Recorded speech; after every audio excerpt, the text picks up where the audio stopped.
Is it? Wow. Okay. So that means it's not being recorded. So, I mean, let me just do the introduction again. Thanks and welcome to all of you for attending this 37th edition of Thrive with Babs. As I said just some minutes ago, Thrive with Babs is the avenue where I get to share my learnings, my notes, my meditation, things I'm learning about life, about people, from observing glory and from observing failures, from observing struggles, and from observing success. I mean, in my own personal life and those around me, and maybe in the outer world generally. I mean, things that I see, things that I observe, things that learnings and gleanings that I'm deriving from different encounter with humanity and with life as a whole. So Private Babs is the avenue where I get to share some of those learnings with friends and mentees and proteges, as the case may be, or even my own family members who are able to join at any point in time. So this is the 37th edition of that um, session, of that life sharing session. And today we are talking about the wheel of adversity management and resilience. We started this series about the achiever's wheel, where we're looking at what are the wheel that an achiever in the course of journey to success, journey to achievement, journey to accomplishment. What are the ways, what are the milestones that the achievers will need to stop at or navigate in the course of that journey? And today we are looking at the wheel of adversity management and resilience. And just to talk about the previous editions of Thrive, I said this is the 37th edition. We started with self-identity and definition, and what you are seeing on your screen, this long roll of topics are the various topics we've discussed at Thrive with Babs.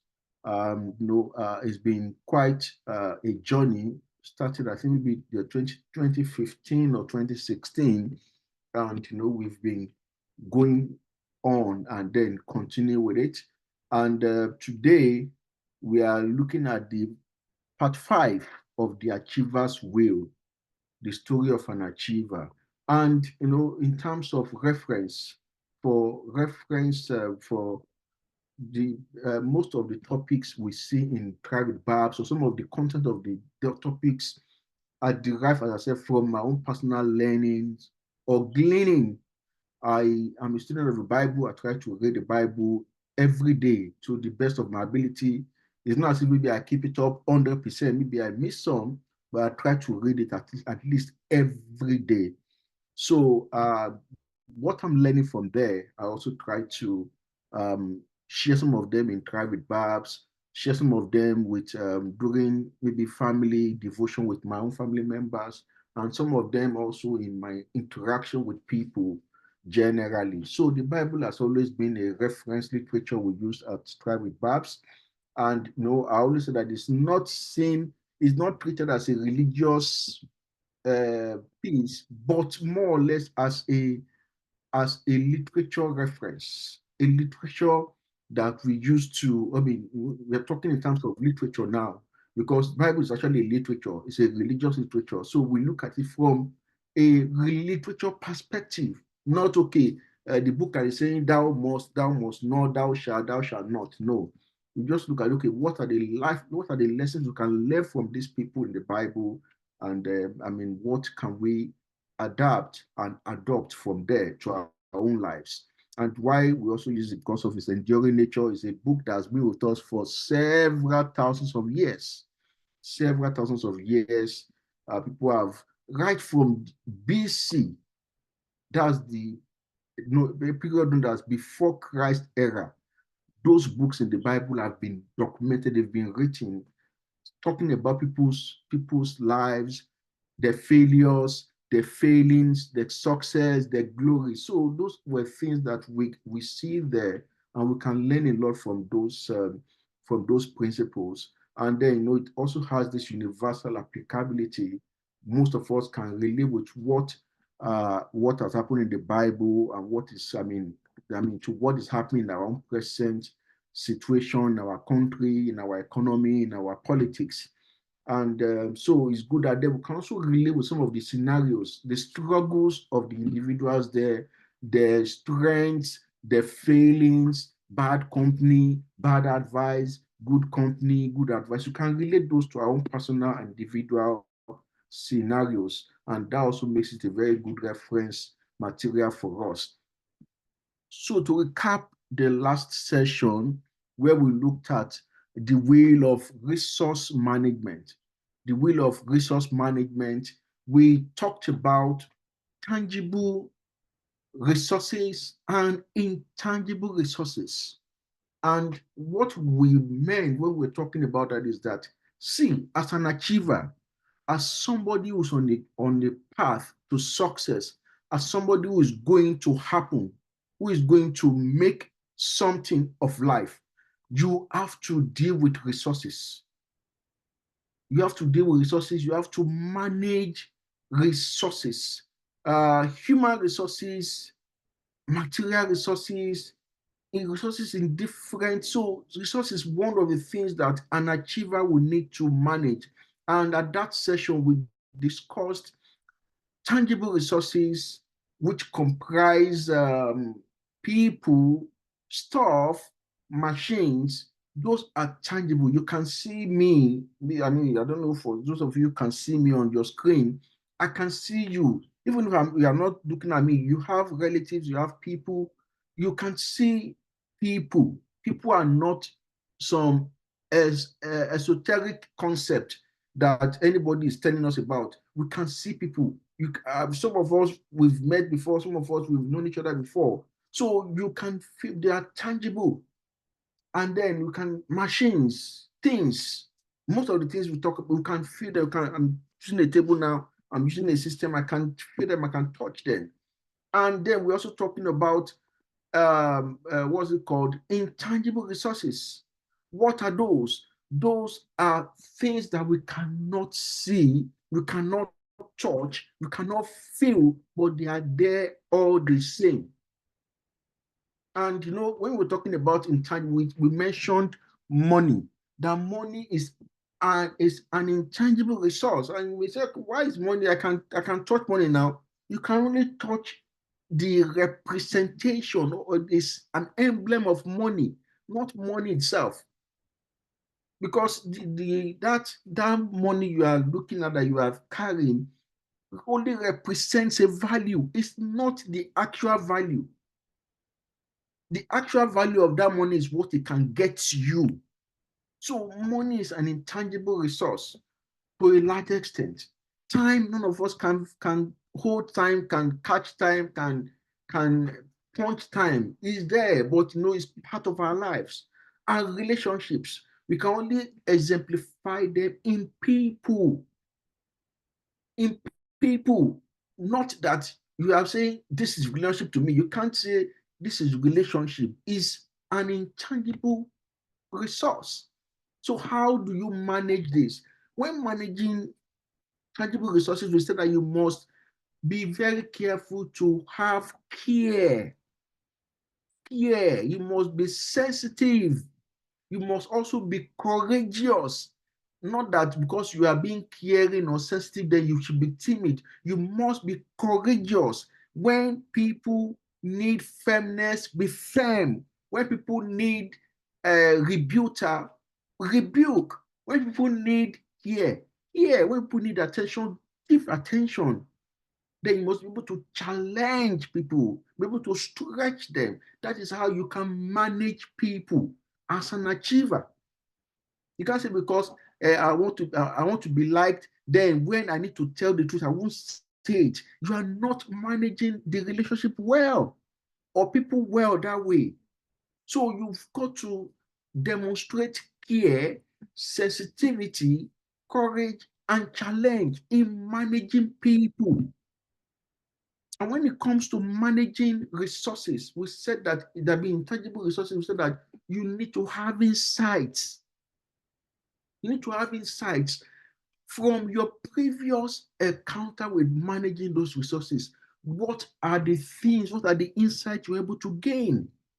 What are the things that life was telling you about those resources?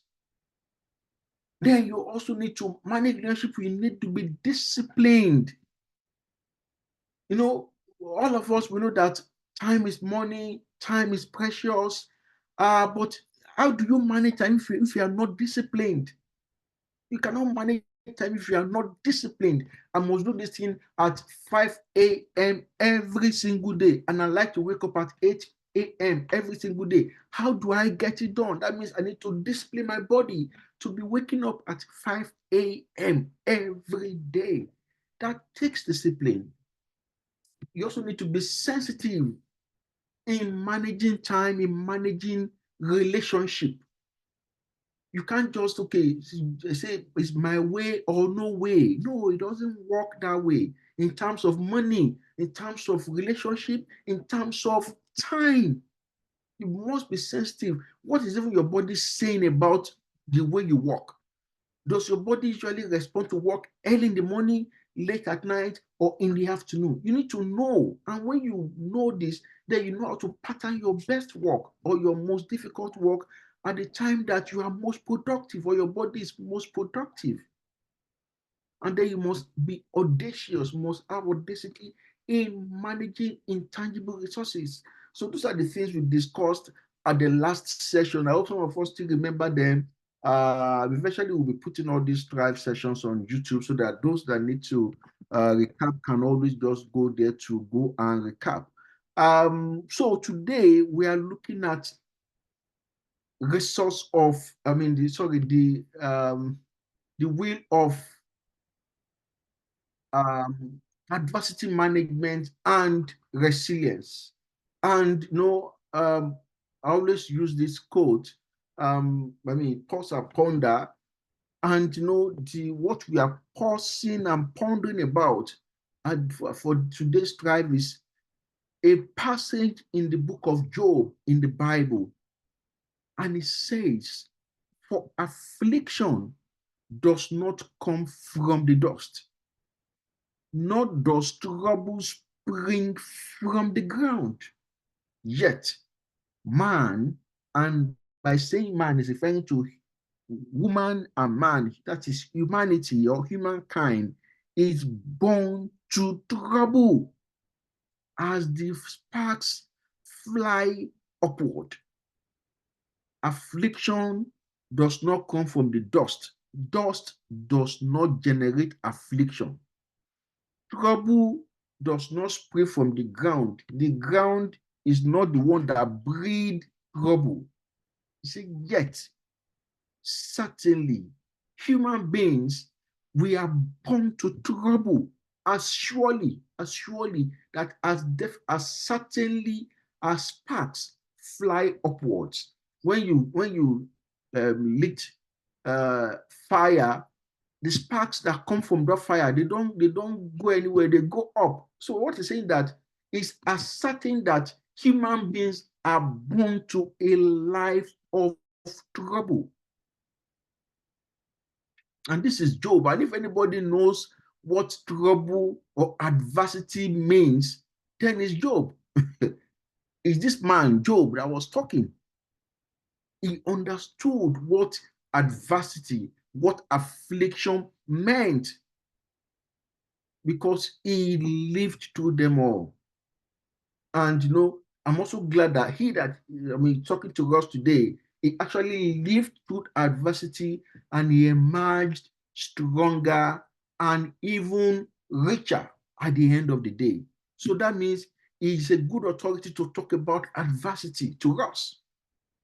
So to now, going beyond this, as we start to look at what is that way of adversity management and resilience, and how do they work towards us achieving success. Now, Adversity. What is the meaning? The dictionary defines it as a difficult or unpleasant situation. It's a difficult situation, it's an unpleasant one.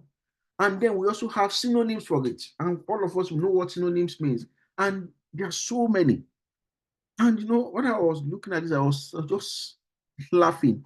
Misfortune, ill luck, bad luck, trouble, difficulty, hardship, distress, disaster, misadventure, suffering, affliction, sorrow, misery, heartbreak, heartache, wretchedness, tribulation, woe, pain, trauma, torment, torture, mishap, stroke of ill luck, stroke of bad luck, accident, shock, upset, reverse, reversal, reversal of fortune, setback, crisis, catastrophe, tragedy, calamity, trial, cross, burden, blow, buffet, vicissitude, issue, hard times, dire straits, trials and tribulations, informal hell, hell on earth, hassle, stress, literary dolor, travails, and the list goes on and on. Did I hear anybody say, I reject it in Jesus' name? But these are the synonyms of the word adversity. Is there any one of us who is strange to, or is a stranger to any of this concept that none of this has happened to before? Any of us? And that is to tell you how such a universal or ubiquitous situation it is. Now, the question is, just like the question I just asked now, what kind of people does adversity happen to?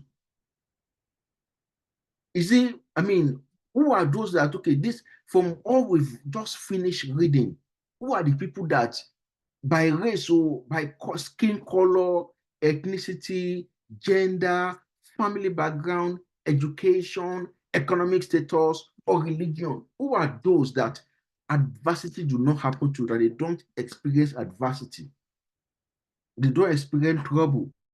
They don't experience misfortune. They don't experience tough luck. Nobody. It does not recognize race. It does not recognize skin color. It doesn't recognize ethnicity, not background, not gender, not your educational level, not your economic status, not your religion. Adversity doesn't know all this. It happens to everybody. That is why Job was saying that as surely as sparks fly upward, man is born to trouble. So it's not a matter of because it's the black man that must face adversity. No. Or it's the white man that must face misfortune. No. It doesn't recognize color. It doesn't recognize all these elements. It happens to everybody. It is everywhere. It is universal. It is ubiquitous. At least it is everywhere. Now, another question is, what causes adversity? What causes misfortune? What causes tough luck or bad luck? And I have some explanations here. Some. This list is not exhaustive. So if any of you know any, please feel free to share. And the first reason I have here is the depth of thinking. Depth of thinking. That is how deep or how shallow our thinking are. That is what that leads to adversity. It causes misfortune. One of my quotes is that life, as we know, life is hard, it's tough enough as it is, but it is even harder on people that do not think. People that don't think, and don't get me wrong, all of us actually think in a way. We think, we just think and all that, but it's not all of us that have what they call a depth of thinking. Not all of us engage in deep thinking, engage in rigorous, in disciplined thinking. Not all of us do that. And when we don't think thoroughly, when we don't think deep enough, when we don't engage our intellect about issues, we do the wrong things. Because I also believe that the quality of our life and the quality of our decisions, the quality of our actions actually tied to the quality of our thoughts. The quality of our lives, the quality of our outputs, of our actions, they are all tied to the quality of our thoughts. Now, most people do not like to think beyond the surface. Most people, not everybody, most people would rather that somebody else does the thinking for them and they just do the execution. Just look at yourself. How do I operate? Am I the kind of person who like to stress myself with thinking, with much thinking about what I need to do, how I need to do it, when and where, with whom, by whom, to who, what, and all that? Or I would rather just somebody tells me what to do and I just go and do it. That is the way most people are.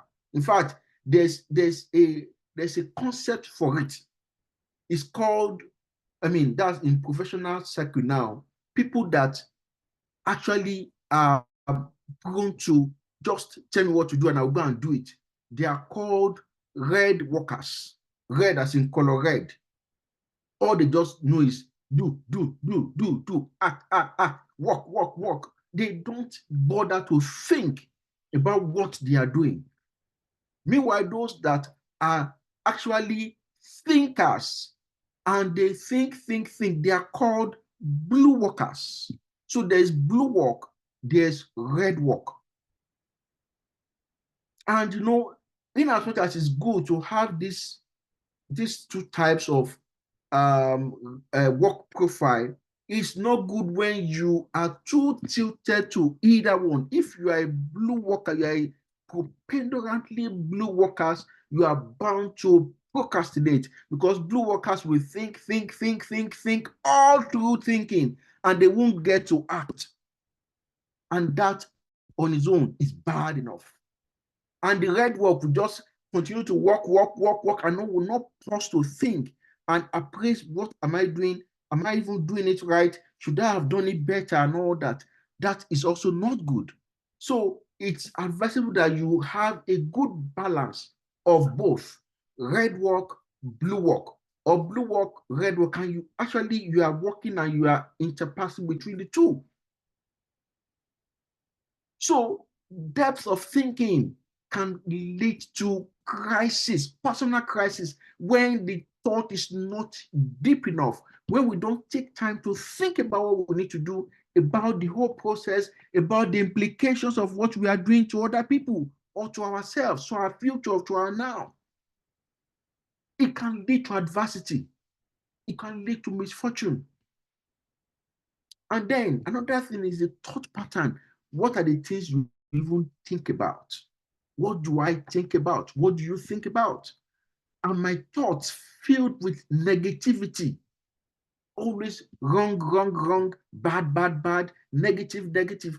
If that is the way I think, then it's sure that negative stuff will be happening to the person.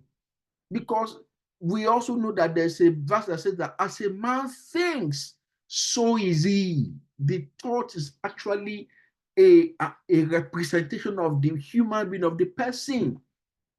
So thought pattern. Are you the kind of person that you fill your thoughts with Evil thinking. You're thinking bad about this person, this one. You see Z as is bent. See this one, they're looking at, see their hand as is short, her hand are not the same. You're just focusing on negative stuff, not the positive ones.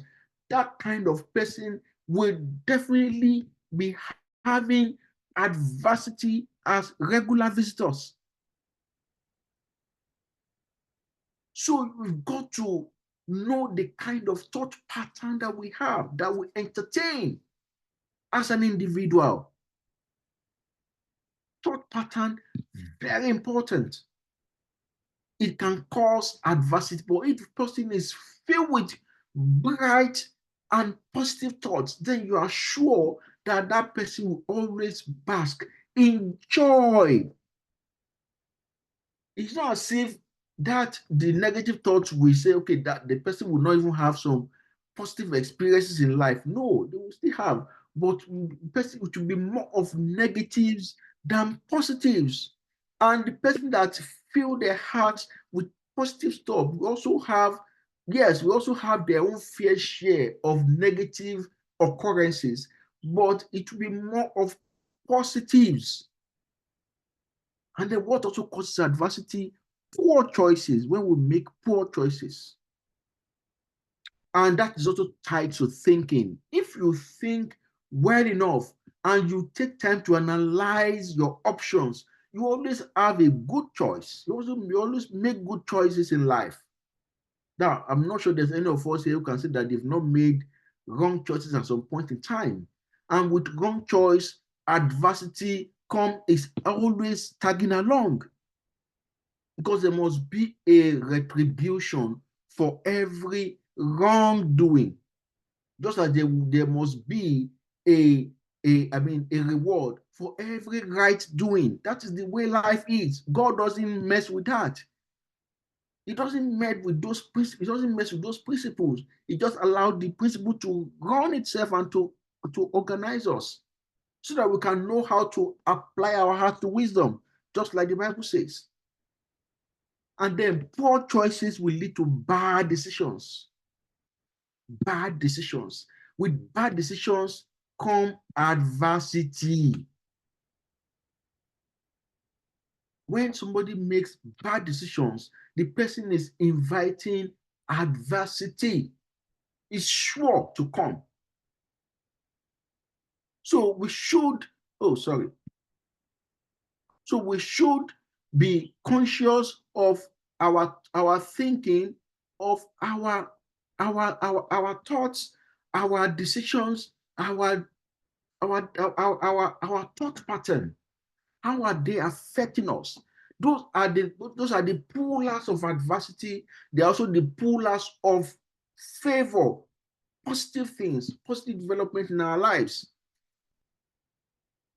Then, strangely and pitiably enough, or pathetic enough, ancestry is also very responsible for adversity. There are some adversity that befalls people that the person that it happens to knows nothing about, does not does not have a say in it, has no part, played no part in that misfortune happening to him or her. But by virtue of ancestry, by virtue of lineage, the person happens to be the one who bears the brunt of that adversity. That is rather pathetic. And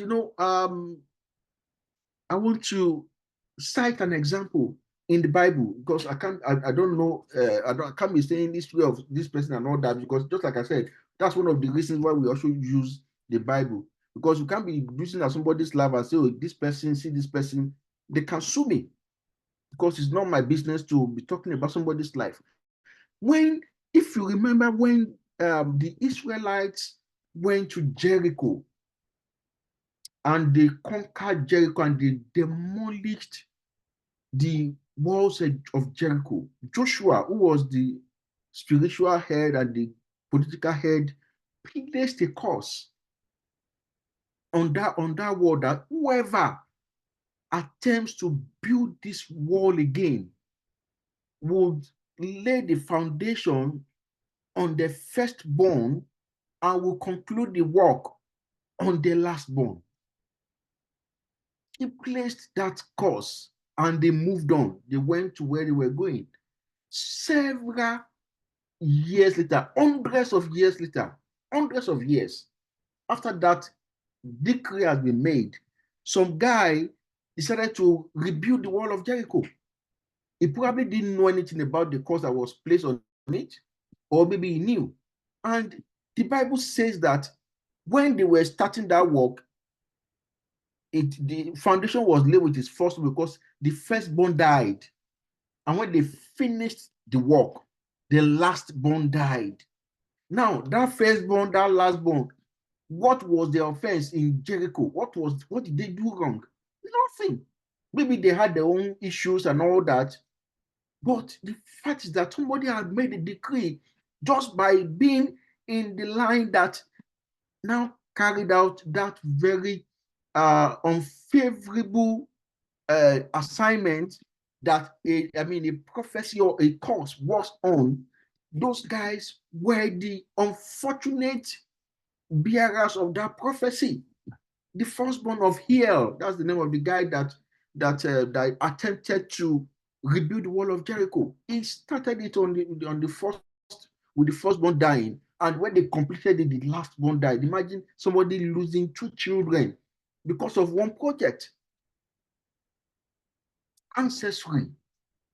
Some of us, we don't know what our ancestors have done in time past. Maybe there are some covenants, and when knowledge wasn't so widespread, some of them enter covenants. Maybe somebody was dying regularly, they had to go and say, okay, this child, if this thing will preserve it, then the child will be worshiping the, they do all these kind of things in ignorance.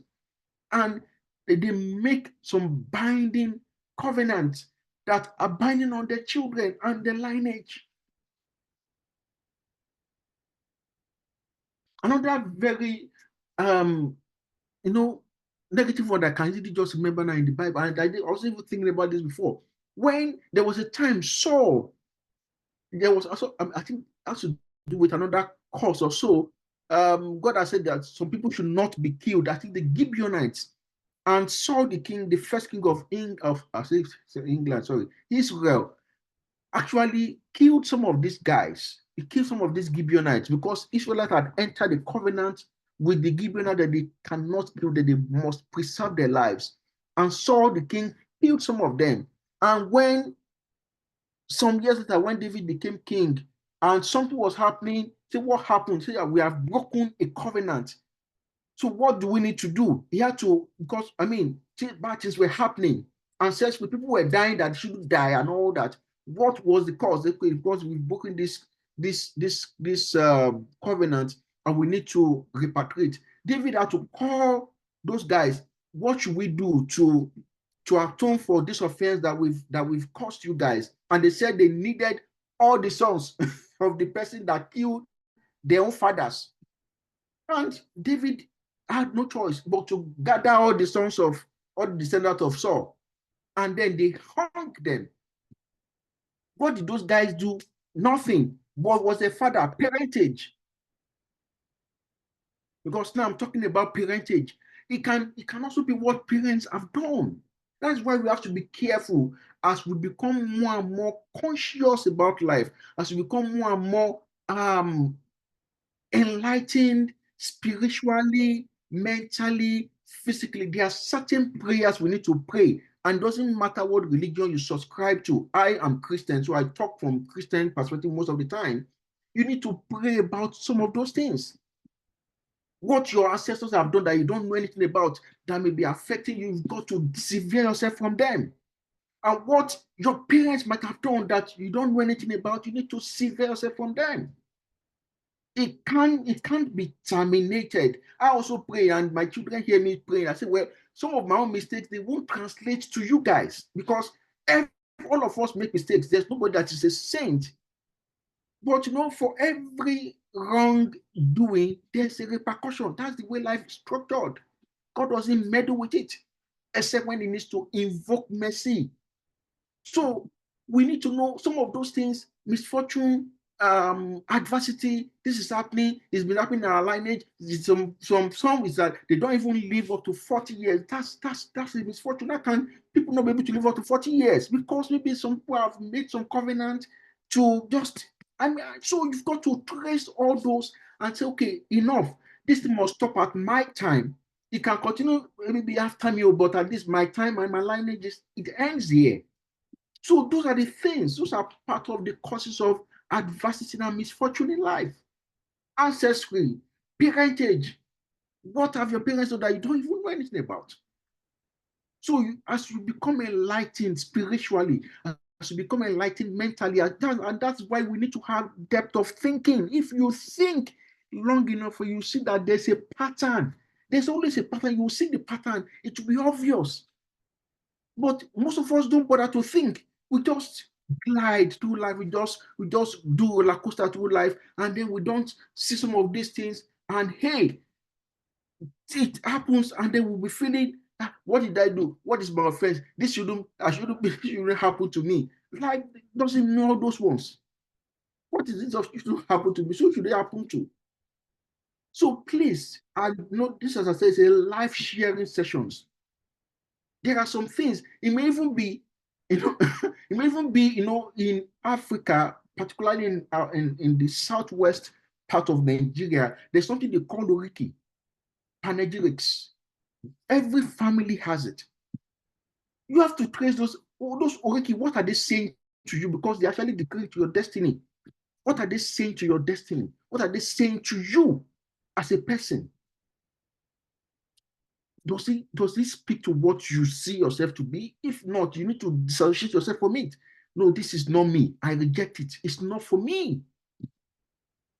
So life is that subtle, and is that unless we take time to think and analyze what is going on. This misfortune, what is happening? Can I trace it?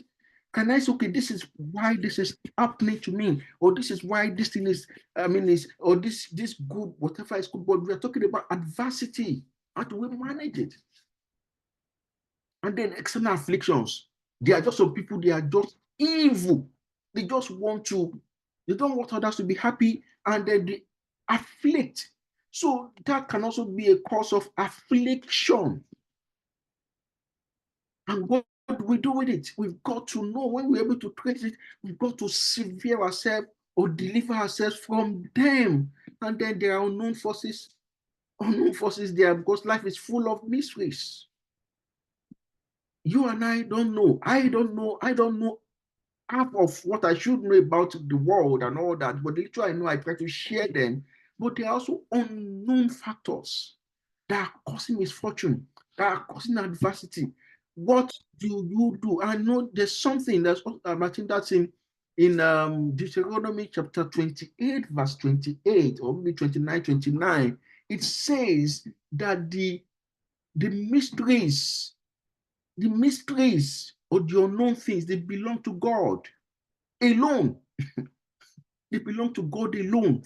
But there are some things that are revealed, and they belong to we human beings. And they're not just for us alone, but for our children. That means you know these things, transmit them to your children, transmit them to your siblings, transmit them to your juniors, to your workers, to your colleagues.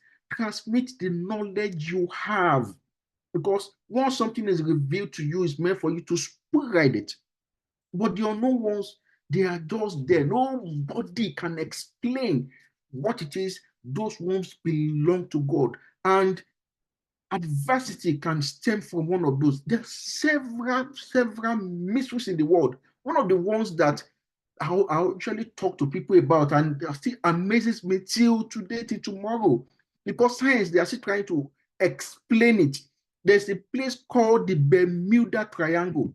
I don't know if any of us have heard of that triangle before. Does anybody know anything about Bermuda Triangle? I want to share with us? Or the Triangle of Bermuda? I think they Please. usually say it's a place that can drown or that can pull train aeroplane, all those things. That it will just disappear. The plane will not be found again. No That's what that. matter how fast, thank you very much, Julius. No matter how fast that plane is, no matter how big, once a plane flies around that place, it will disappear. And you know what I mean? What is science? They are just giving so many theories. Is there's this whatever is pulling? Is I watch National Geography and all those things. Nobody has been able to say this is what is swallowing off plane. No matter how fast that plane, once it crosses that place, it will disappear. It will disappear from physical whatever. You can't see it. They will be hearing the voice, hey, all of a sudden it's gone forever. Mysteries of life. And it's been there for God knows how many years now. The life as we know it has been, human beings were just how many thousands of years on earth. The earth itself has been around for billions of years before human beings started coming to it. Billions. And that place has been there. It's been swallowing things. We're talking of plane. What will ship? Ship that will, those ship dare go to that side. They will just go out of sight. I know something also happened some years ago. A flight that left the country and then disappeared. And all of a sudden, some years later, maybe like 10 years later, the flight appeared, highlighted, and in the plane, everybody in the plane they were still there, all of them, but they were dead. They were just their skin and all that, emaciated that, and flight. So how did that kind of plane left another country, landed in another country several years later, and they still met everything intact. They were still in their uniform, but they were all dead and already, what's it called? The skin or the skeleton. And what people are seeing, mysteries of life. So adversity, misfortune can also come from some of those mysterious factors that none of us know anything about, but it's just like one of those issues of life. So how do we manage at least the ones we know? Okay, the scope of adversity. What does it affect our health? It can be in terms of health, physical health, mental health, emotional health. It can affect finances. It can affect business. It can affect career, either academic or professional. These areas and many more can affect family, and the family just scatter because of affliction or adversity. It can affect various aspects of our life.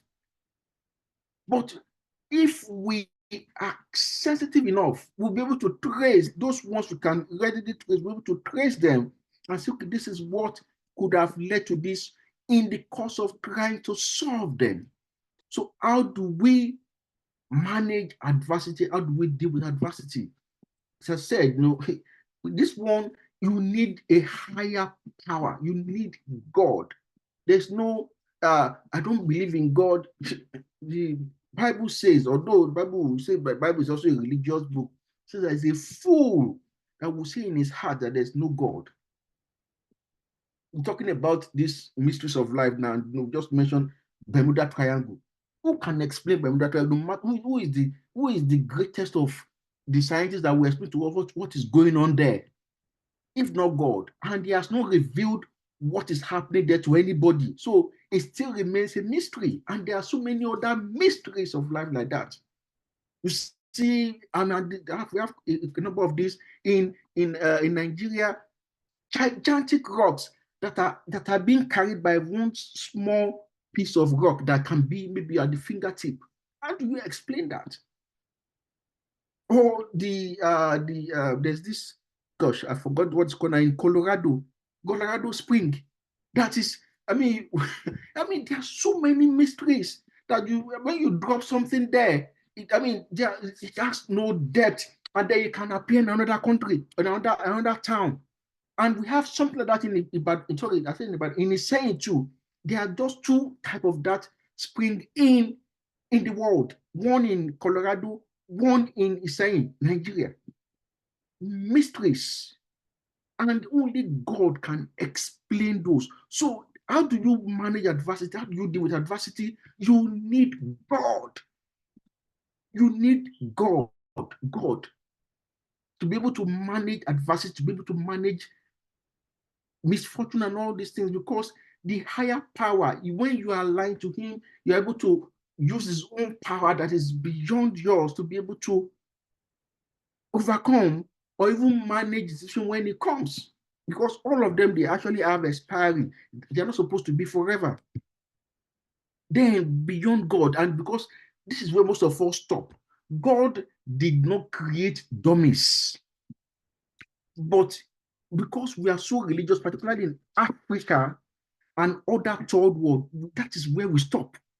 Most of us just stop at going to church and praying. Even the prayer, we pray without understanding. And no, when I just listen, I'll just be wondering, what is this?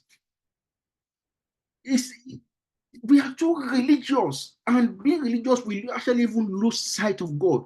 God did not create dummies. He did not create mumus. He created intelligent human being in his own image according to his likeness. So we need quality information. God will not come and give you quality. You have to seek it yourself.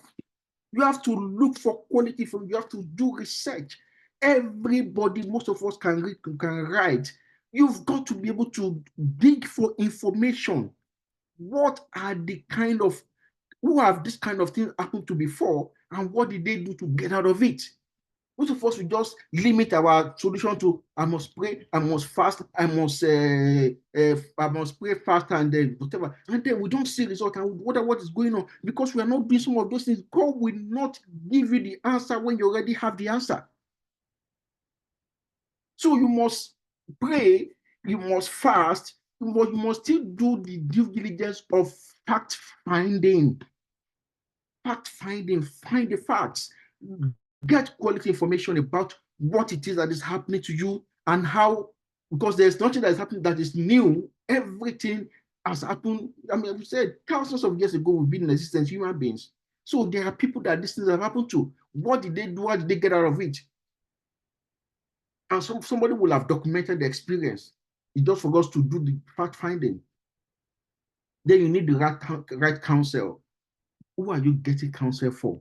Who is giving you tips on how to make more money, tips on how to manage your time better, how to be a good husband, be a good wife, be a good father, a good mother, a good whatever it is, or how to navigate this issue? Who is giving you counsel? You need the right counsel, the right advice.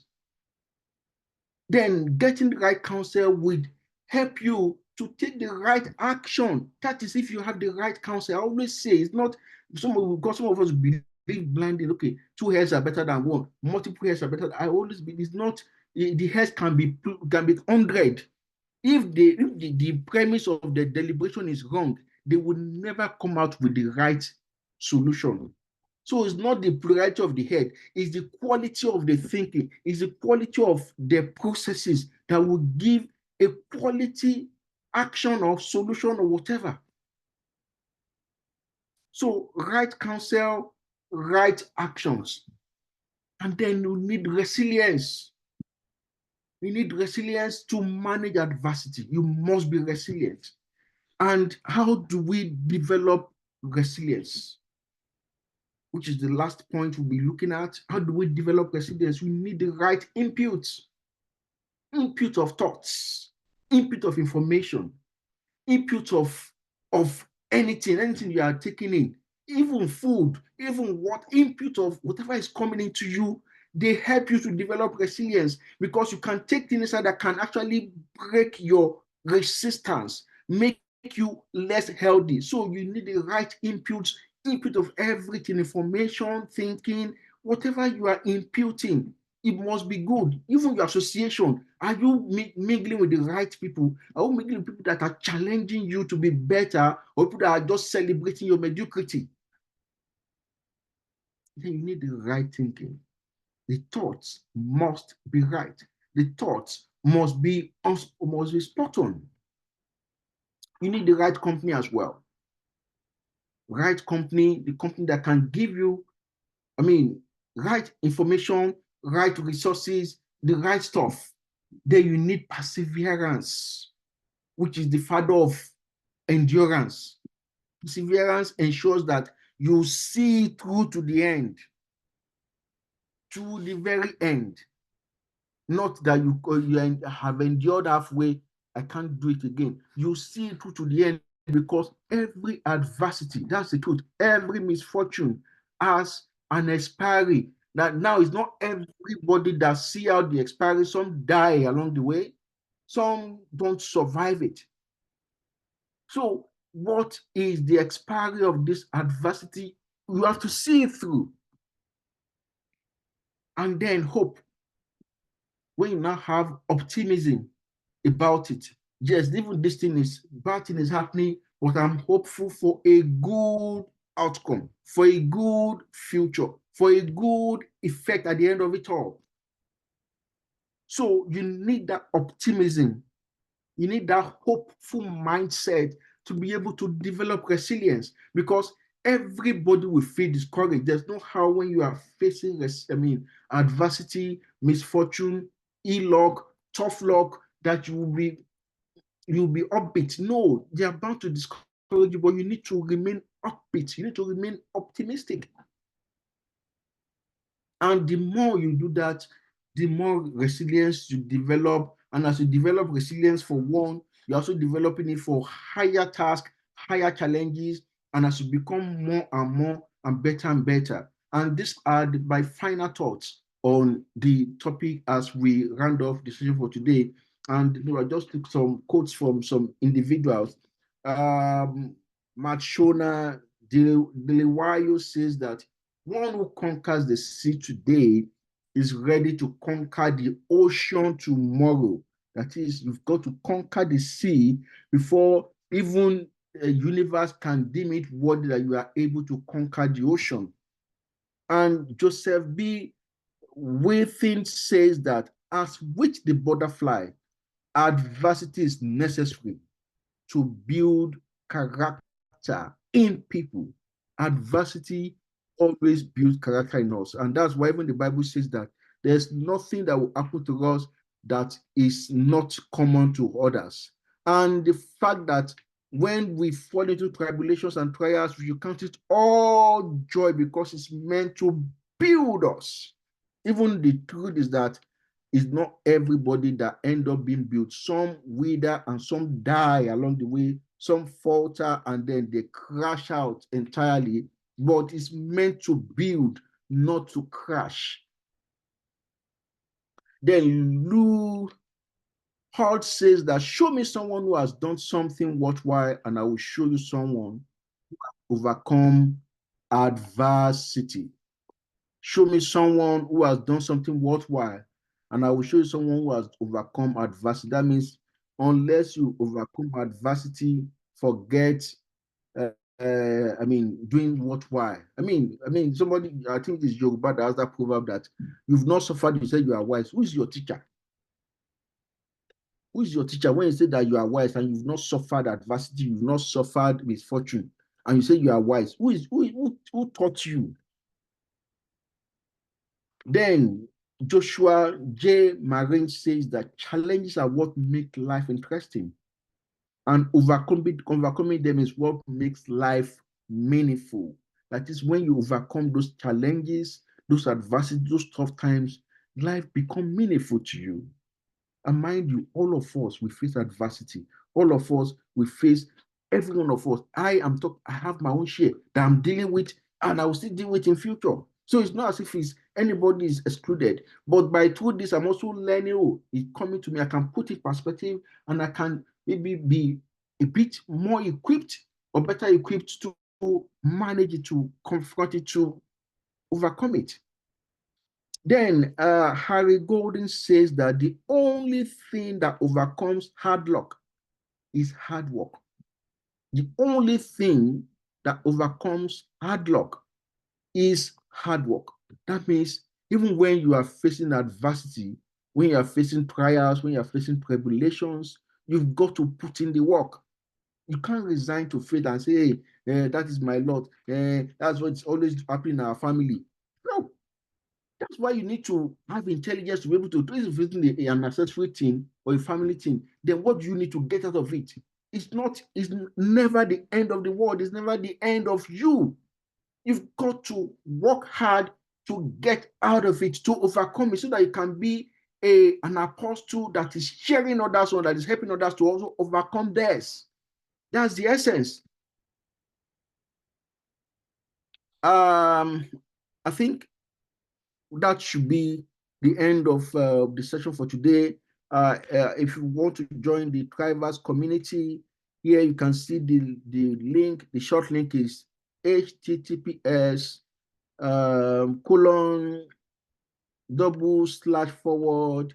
bit.ly then /Thrivers will take you to that WhatsApp link, and you can join us there.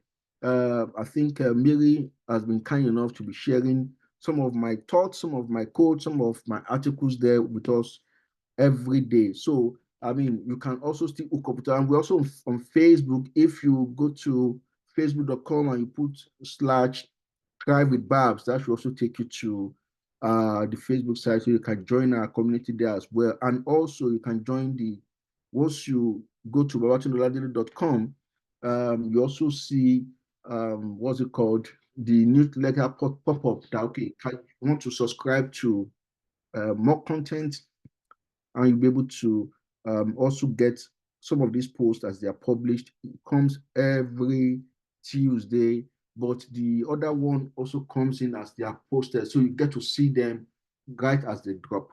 So thanks for listening. I don't know if anybody has questions for us. Any question, please?